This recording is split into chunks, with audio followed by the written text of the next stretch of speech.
السلام علیکم، welcome back to my YouTube channel Zee stories. ہماری آج کی اسٹوری کا نام ہے نعیم کی شرارتی دنیا۔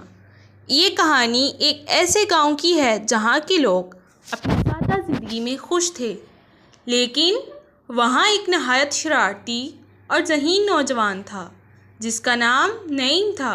نعیم کی ذہانت سے زیادہ اس کی شرارتوں کا شہرہ تھا۔ گاؤں کا کوئی دن اس کی کسی نئی شرارت کے بغیر نہیں گزرتا تھا اور وہ ہمیشہ کوئی نہ کوئی تماشا کھڑا کر دیتا۔ نعیم بچپن سے ہی گاؤں والوں کے لیے ایک معمہ تھا۔ وہ کبھی کسی کی بھینس کو گاؤں کے چوک میں باندھ دیتا تو کبھی کسی کے مرغے کو رنگین کر دیتا۔ اس کی حرکتیں عجیب و غریب ہوتیں لیکن سب کو ہنسانے والی بھی۔ ایک دن جب گاؤں کے مولوی صاحب نماز پڑھنے جا رہے تھے، نعیم نے ان کے راستے میں چھپ کر ایک کڑوی گولی رکھ دی۔ مولوی صاحب نے جیسے ہی پانی پیا، وہ گولی ان کے حلق میں جا گھسی اور ان کا منہ بگڑ گیا۔ گاؤں والے اس منظر کو دیکھ کر ہنسے بغیر نہ رہ سکے۔ ایک دن نعیم کے ذہن میں ایک نیا خیال آیا۔ گاؤں کے سب سے بڑے دکاندار چاچا اسلم ہمیشہ اپنی دکان کے باہر بیٹھ کر لمبی لمبی باتیں چھوڑتے۔ نعیم نے فیصلہ کیا کہ آج چاچا اسلم کے ساتھ کوئی بڑا مذاق کرنا ہے۔ اس نے گاؤں کے بچوں کو جمع کیا اور ایک خفیہ منصوبہ بنایا۔ شام کو جب چاچا اسلم دکان بند کر کے گھر جانے کی تیاری کر رہے تھے، نعیم اور اس کے دوستوں نے ان کی دکان کے دروازے پر ایک چھوٹا تالا لگا دیا۔ چاچا اسلم نے جب دکان بند کرنے کی کوشش کی تو دروازہ نہ کھلا اور وہ حیران ہو کر ادھر ادھر دیکھنے لگے۔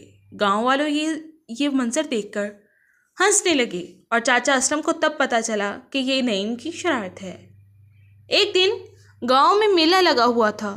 لوگ دور دور سے میلے میں شرکت کرنے کے لیے آئے تھے۔ نعیم نے موقع کو غنیمت جانا اور اپنے دوستوں کے ساتھ ایک اور بڑی شرارت کا منصوبہ بنایا۔ اس بار اس نے گاؤں کے کسانوں کے بیلوں کو رنگین کپڑوں سے سجا دیا اور ان پر مختلف قسم کے پلے کارڈز لٹکا دیے۔ ایک بیل کے گلے میں "میں نیا گاؤں چھوڑ رہا ہوں" کا پلے کارڈ، جبکہ دوسرے کے گلے میں "مجھے چاچا اسلم کی دکان کی قیمت معلوم ہے" کا بورڈ لٹکایا۔ جب لوگ ان بیلوں کو دیکھنے آئے تو سب کہکے لگانے لگے۔ گاؤں کے بزرگ نعیم کی شرارتوں سے تنگ آ چکے تھے، لیکن وہ یہ بھی جانتے تھے کہ نعیم دل کا برا نہیں ہے۔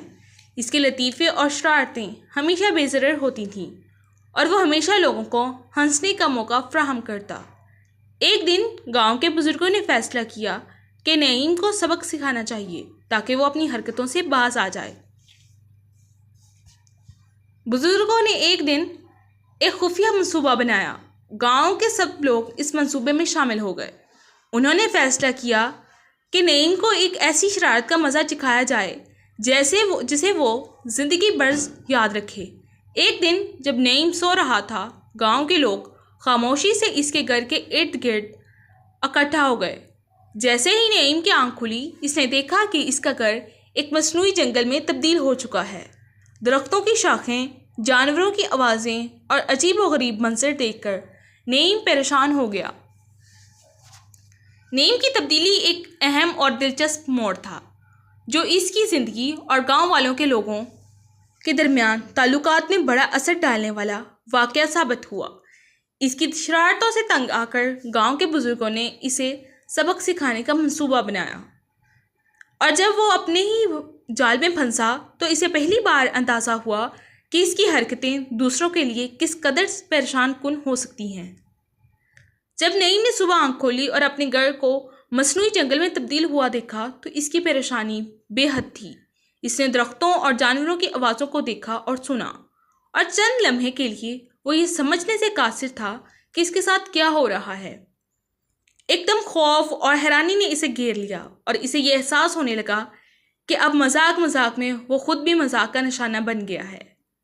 اس واقعے نے نعیم کو سوچنے پر مجبور کیا۔ وہ دن بھر سوچتا رہا کہ وہ دوسروں کے ساتھ کرتا ہے، وہ اگر خود اس پر گزرے تو کیسا لگے گا۔ پہلی بار اس سے اس بات کا احساس ہوا۔ اس کی شرارتیں بعض اوقات دوسروں کے لیے تکلیف دہ ہو سکتی ہیں، چاہے اس کا ارادہ صرف مزہ لینے کا ہی کیوں نہ ہو۔ اس کی شرارتیں بے ضرر تھیں، لیکن گاؤں کی روزمرہ زندگی میں خلل ڈالنا اور انہیں الجھن میں ڈالنا کوئی اچھی بات نہیں تھی۔ نعیم نے اس واقعے کے بعد اپنے رویے پر سنجیدگی سے غور کیا۔ اسے سمجھ آیا کہ گاؤں والے اس سے خوش تو تھے، لیکن کہیں نہ کہیں وہ اس کی حرکتوں سے تنگ بھی آ چکے تھے۔ اس دن کے بعد نعیم نے فیصلہ کیا کہ وہ اپنے مزاح میں تھوڑی نرمی لائے گا اور ایسی شرارتوں سے بچے گا جو دوسروں کو زیادہ پریشان کریں۔ نعیم کی تبدیلی کا سب سے بڑا ثبوت یہ تھا کہ وہ گاؤں والوں کے ساتھ پہلے سے زیادہ سمجھداری اور تحمل سے پیش آنے لگا۔ اس نے اپنی شرارتوں کو کم کر دیا اور جب بھی کوئی مذاق کرتا تو اس بات کا خیال رکھتا کہ کسی کی دل آزاری نہ ہو۔ اس کی ذہانت اب شرارتوں کے بجائے لوگوں کو خوش رکھنے میں صرف ہونے لگی۔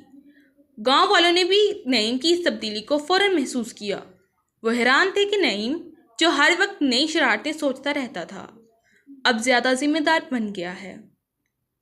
وہ اب بھی گاؤں میں ہنسی مذاق کا ذریعہ تھا، لیکن اس کی حرکات پہلے کی طرح تنگ کرنے والی نہیں رہیں۔ گاؤں کے بزرگ نعیم کی اس تبدیلی سے خوش تھے اور اسے مزید مشورے دینے لگے۔ یوں نعیم کی زندگی میں اس واقعہ نے ایک نئی سمجھداری اور ذمہ داری کا درس دیا۔ اس نے سیکھا کہ زندگی میں مزاح ضروری ہے، لیکن یہ بھی ضروری ہے کہ مزاح کی ایک حد ہو تاکہ سب ہنسی خوشی رہ سکیں۔ اس کی اس تبدیلی نے نہ صرف اس کی زندگی کو بہتر بنایا، بلکہ گاؤں والوں کے ساتھ اس کے تعلقات اور بھی زیادہ مضبوط ہو گئے۔